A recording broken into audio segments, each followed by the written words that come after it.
Fala moçada, tudo certo? No vídeo de hoje a gente vai falar sobre dois conceitos que já são bem antigos na área de desenvolvimento de software, mas que são a base, como se fossem blocos de construção, para a gente conseguir entender e direcionar o nosso raciocínio quando a gente fala de boas práticas de desenvolvimento. Se você conseguir entender muito bem esses dois conceitos e como eles se relacionam, isso vai facilitar muito o entendimento de boas práticas como Solid, algumas práticas, não sei se necessariamente boas, como Lei de Demeter, o encapsulamento, que é um dos fundamentos da orientação a objetos, e vários outros conceitos e práticas que são adotados no dia a dia para que a gente melhore a qualidade do produto de software que a gente está desenvolvendo. Então a gente vai olhar para esses conceitos no vídeo de hoje. Nos próximos vídeos a gente vai abordar algumas dessas boas práticas. Meu nome é Leandro Luque, esse é o canal Take a Look. No fim da década de 70, dois nomes muito importantes da área de engenharia de software, Edward Yourdon e Larry Constantine, publicaram um livro chamado Structured Design, Projeto Estruturado. Nesse livro eles abordaram vários assuntos relacionados a projeto estruturado, é um clássico da área, e também dois conceitos muito importantes que têm uma relação com diversas das boas práticas que a gente utiliza hoje, de decisões que a gente toma quando a gente tem que melhorar a qualidade de um determinado código, que são coesão e acoplamento. Esses conceitos, embora distintos, estão fortemente relacionados. Em geral, quando se aumenta um, se reduz o outro. Então, uma alta coesão geralmente leva a um baixo acoplamento, um alto acoplamento leva a uma baixa coesão. O que são esses conceitos de coesão e acoplamento e como eles se relacionam com as boas práticas que a gente utiliza no dia a dia? Então, para a gente olhar alguns exemplos e definições, vamos começar com acoplamento. O acoplamento tem a ver com a forma e a força com que dois ou mais módulos estão relacionados num determinado sistema. E módulo aqui a gente pode entender como uma classe, um método, uma função, até um subsistema. De que forma esses métodos estão relacionados e qual é a força dessa relação? Quanto mais relacionados estão os diferentes componentes do sistema, maior o acoplamento. Quanto maior a força de relação, maior o acoplamento. Então a gente vai pegar um exemplo para vocês entenderem melhor o acoplamento de uma boa prática que é considerada fundamental na orientação a objetos, que é o encapsulamento. E a gente vai ver como ter um acoplamento forte pode ser um problema na qualidade do produto que você desenvolve e como reduzir esse acoplamento pode ser positivo. Então vejamos o exemplo de um código hipotético de um sistema que tem eventos. Eventos aqui do ponto de vista mesmo de algo que acontece, uma reunião, um show, enfim, algum tipo de evento que acontece numa data, tem um título, uma descrição. E vamos supor que a gente tenha criado aqui uma classe para representar evento e que inicialmente o programador que criou essa classe não cuidava de encapsular a classe, portanto não definia os atributos como sendo privados e também, por um acaso aqui, não conhecia a API de datas da linguagem de programação que ele utilizou. Então ele representou dia, mês e ano como inteiros, criou uma string para título, uma string para descrição, existiam outros atributos, vários métodos, né, que usam esses atributos. E aí esse tipo, essa classe foi utilizada em vários locais diferentes dentro do mesmo sistema e até em sistemas diferentes. Então nós temos alguns exemplos aqui de uso dessa classe evento. Né? A criação aqui de um objeto de evento, atribuição direta da data do evento, do título, enfim. E aí teria o uso dessa classe num contexto qualquer. Um outro código que também faz uso da mesma classe, da mesma forma, e mais um código com essa mesma estrutura. Esses componentes, esses módulos, né, evento, main1, main2, main3, estão acoplados com um tipo de acoplamento que é conhecido como acoplamento de conteúdo. Em geral, ele é considerado o tipo de acoplamento mais forte entre determinados dois módulos quaisquer que se esteja analisando. Por quê? Porque um módulo conhece o conteúdo interno, a estrutura interna de outro módulo, e usa essa estrutura, né, quando necessita se comunicar com esse outro módulo. Então a gente tem aqui main 1, main 2 e main 3 conhecendo a estrutura interna desse componente evento, né, e, enfim, alterando os valores dos atributos desse componente diretamente. Qual é o problema desse forte acoplamento? E aí por que, por exemplo, em orientação a objetos se fala, olha, você deve criar classes encapsuladas, né? Você deve esconder a estrutura interna da sua classe, tornando os atributos privados, e você deve oferecer uma interface pública que permita a manipulação desses atributos. Porque quando você expõe de um módulo para outro a estrutura interna, você perde a flexibilidade, por exemplo, de poder fazer alterações nessa estrutura sem que esses outros módulos que utilizam o seu sejam afetados. Vamos assumir um exemplo aqui. Surgiu a necessidade de implementar um novo método nessa classe evento que tem a ver com adiar o evento por uma determinada quantidade de dias. Então eu tenho um método assim como postpone, onde eu recebo a quantidade de dias e eu teria que fazer alguma lógica aqui de implementação desse adiamento.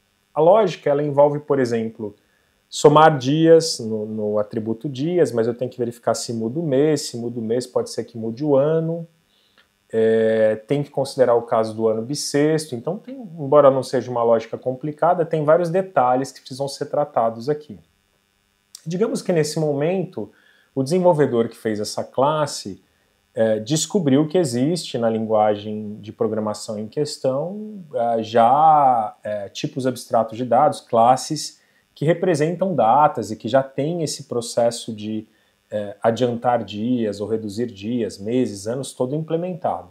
Então ele deseja trocar essa estrutura que ele criou interna na classe evento para usar esse tipo. Ele troca, por exemplo, isso aqui por local date, que é uma data, no tipo aqui da linguagem em questão.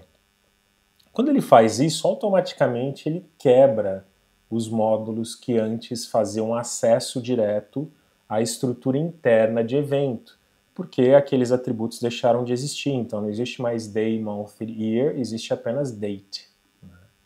Veja como conhecer sobre a estrutura interna de um outro componente, de um outro módulo, acaba sendo um problema porque deixa de existir a possibilidade de se alterar essa estrutura facilmente. Agora, procurando olhar como a redução desse acoplamento que existia nesse exemplo poderia ter facilitado essa mudança, vamos voltar um pouco no tempo. Então, digamos que a gente tinha ainda aqui na classe evento a estrutura original, né, com os 3 atributos, mas que nós tínhamos aqui esses atributos, primeiro, encapsulados, né, então não expunha essa estrutura interna para outros tipos que usam essa classe. De início eu fiz isso. E eu tinha aqui alguns métodos utilitários, poderia ser o próprio construtor de evento, para que não existisse a possibilidade de criar um evento inválido, né? Enfim, seria melhor. Mas eu vou simplificar aqui, digamos que eu tivesse um método que definisse a data do evento, e aí eu tinha aqui, por exemplo, um outro que define o título, enfim, vários outros métodos aqui. Inicialmente, se eu tivesse já pensado nesse tipo com encapsulamento, portanto, reduzindo o acoplamento, e eu tivesse lá 3 tipos, 3 classes que usassem evento, né, como a gente tem aqui, ó, main 4, main 5 e main 6, se em algum momento surgisse essa necessidade de alterar a estrutura interna de evento, da mesma forma como surgiu no exemplo anterior, então, digamos que surgiu a necessidade de implementar esse método postpone que vai mudar, né, a data do evento, vai adiar o evento por uma quantidade de dias, e que nesse momento a gente percebeu que a gente estava reinventando a roda, que poderia estar usando um tipo diferente. Trocar a estrutura interna agora de evento, de cara, já não causa um problema nas outras classes. Então veja que não aparece erro nenhum em main 4, nem main 5, nem main 6. Por quê? Elas interagem com o evento por meio dessa interface pública, setDate, setTitle aqui estão sendo utilizados. Isso causa um problema aqui dentro de evento. E veja, sempre que se muda alguma coisa, a tendência é que haja um impacto. Mas a ideia é que esse impacto seja o mais próximo possível do local da mudança. Então aqui a gente poderia muito bem alterar o código para que fosse criado um objeto desse tipo novo a partir desse dia, mês e ano. Né? Então eu mexi aqui dentro de evento, apareceu um erro aqui dentro de evento. Essa possibilidade de alterar a estrutura de dados interna de evento sem que isso tenha um efeito em cascata para outras partes do sistema é um benefício do baixo acoplamento. E o encapsulamento, que a gente acabou de ver, que é essa ideia de deixar os atributos privados e oferecer uma interface pública para manipulá-los, é uma forma de reduzir o acoplamento. Então, quando a gente fala de encapsulamento, a gente não está falando nada mais do que redução de acoplamento. É claro que com encapsulamento você consegue adicionar regras de validação aos campos, então tem bônus aí. Mas o ponto central dele é reduzir o acoplamento. O outro conceito, coesão, olhando também para um exemplo, diz respeito a como os elementos internos de um determinado módulo, uma classe, de um método, se relacionam. Qual é a relação que existe entre eles? Então a gente tem casos, por exemplo, desde classes que têm métodos que não têm qualquer relação, foram colocados aleatoriamente ali. Eu tenho um exemplo aqui, digamos uma classe chamada UsefulThings, ou uma coisa que é muito comum, né, util, uma classe de utilidades. Aí a gente tem métodos assim, notifyCustomer, que tem a ver com notificação de cliente, resetPassword, que reinicia a senha, né? Um notifica, outro reinicia a senha, não tem relação. Outro de confirmação de pedido, confirm order, outra coisa completamente diferente, e todos esses métodos no mesmo lugar. Quando a gente tem um componente como esse aqui, UsefulThings, um módulo como esse, a gente pode dizer que esse módulo tem baixa coesão, porque tem muitas coisas diferentes no mesmo lugar. Um exemplo de uma coesão um pouco melhor, esse tipo de coesão a gente chamaria de coesão por coincidência. As coisas estão ali por uma coincidência, não tem um motivo plausível. Né?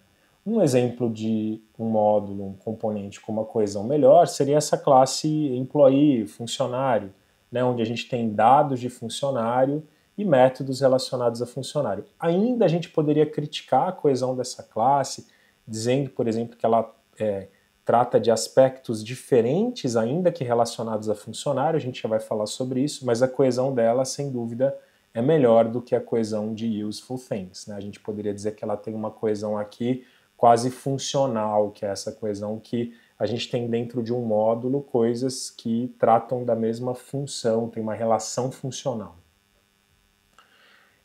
Quando a gente tem um módulo com baixa coesão, como é o caso do UsefulThings, isso tende a produzir um maior acoplamento. Por quê?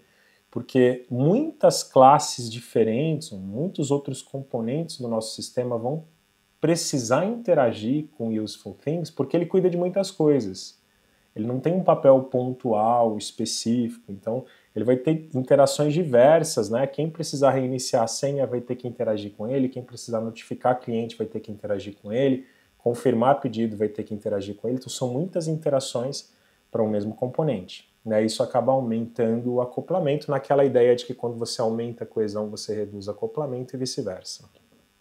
Para além disso, um ponto positivo de se ter baixa coesão é que você pode estar modificando alguma coisa, por exemplo, relacionada à notificação de clientes e sem querer afetar o reinício da senha, a confirmação do pedido, porque estão no mesmo lugar. Isso é muito interessante, porque veja, quando a gente pensa em coesão e acoplamento, é importante observar que ainda que você olhe para uma classe, existe entre os métodos internos dessa classe acoplamento, né? A gente compartilha entre todos os métodos de uma determinada classe um conjunto, um subconjunto que a gente poderia dizer que são variáveis globais, mas num contexto mais restrito, que são os atributos da classe, né? Variáveis de classe. A gente tem ali naqueles atributos dados que são compartilhados com todos os métodos daquela classe. Existe aí um acoplamento.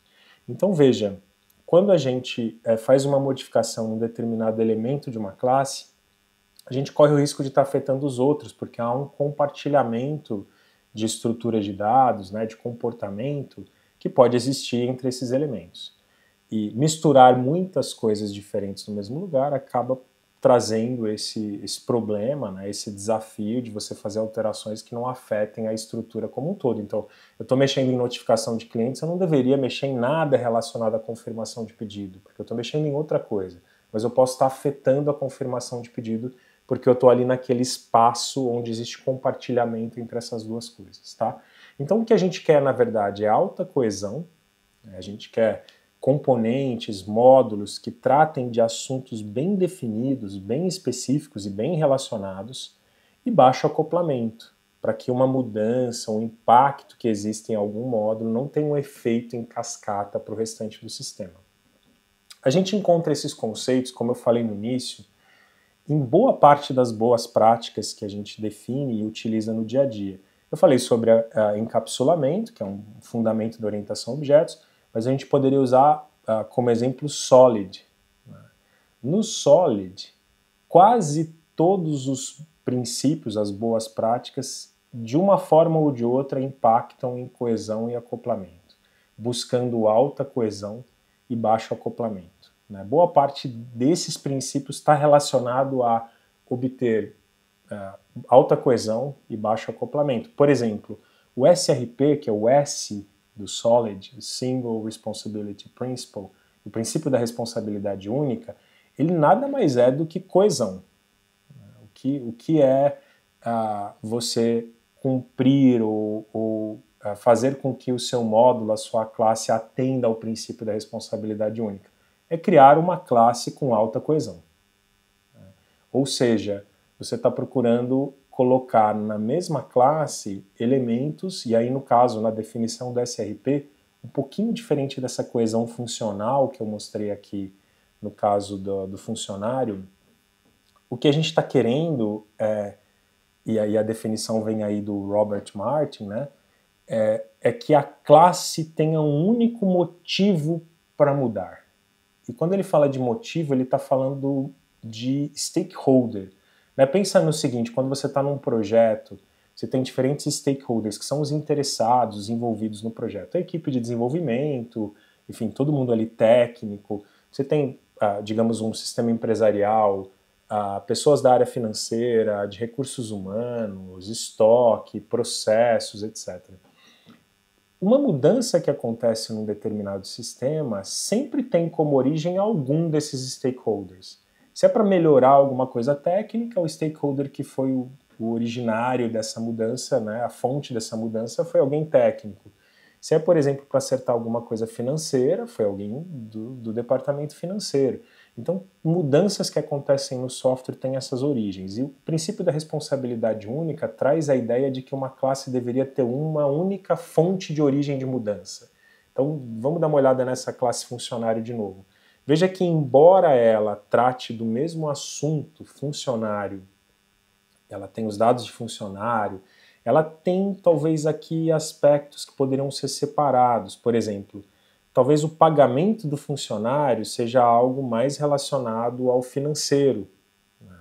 E a gente tem detalhes, por exemplo, como contratação, a parte de dados, demissão, que é mais de recursos humanos. Então a gente poderia separar essas duas coisas em locais diferentes. Eu poderia ter, por exemplo, o cálculo de salário do funcionário num lugar específico, talvez uma estratégia de cálculo de salários, onde eu pudesse inclusive fazer troca, atualização, ter tipos diferentes de cálculos, né? Isso aumentaria a coesão do ponto de vista do princípio da responsabilidade única, porque eu separaria em locais diferentes coisas que podem mudar por motivos diferentes. Então não é nem que a classe, no princípio da responsabilidade única, apesar do nome ser esse, né, não é nem que a classe tem uma única responsabilidade, não é isso, ela tem um único motivo para mudar.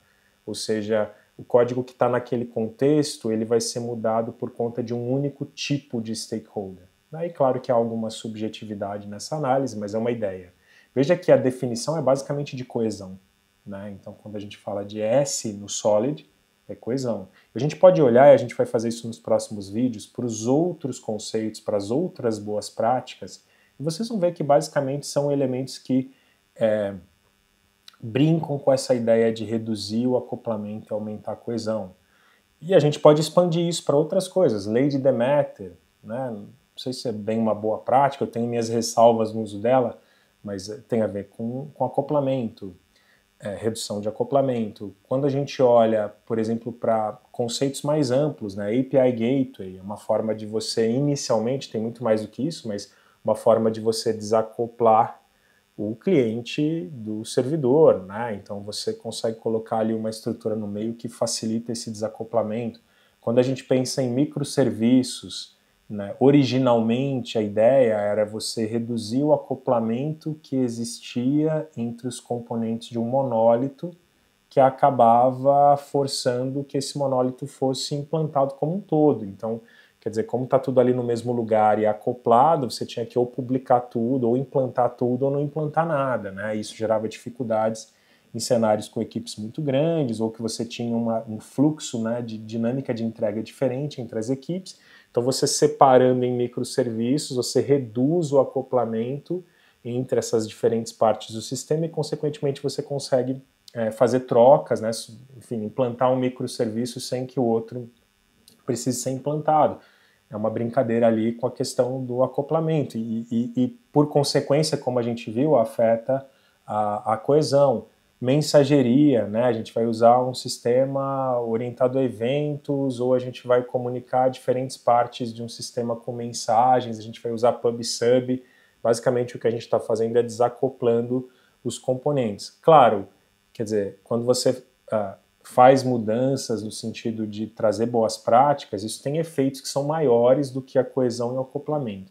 Mas você vai encontrar a coesão e o acoplamento quase que como blocos básicos, onde você consegue olhar para as boas práticas e perceber que boa parte delas está buscando alta coesão e baixo acoplamento, né? Então, o que a gente vai fazer nos próximos vídeos é abordar algumas dessas boas práticas, discutir como elas dialogam com essa ideia da coesão e do acoplamento, para que vocês possam ter isso como uma referência e quando vocês tiverem que tomar uma decisão de, bom, que caminho eu sigo aqui, por que eu vou fazer isso, qual é a alternativa melhor, vocês terem também essa referência de, bom, eu vou tentar reduzir o acoplamento, eu vou procurar aumentar a coesão porque isso traz benefícios.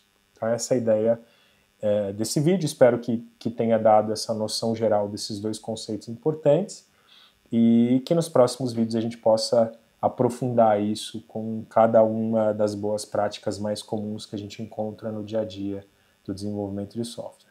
Legal? É isso aí, até a próxima.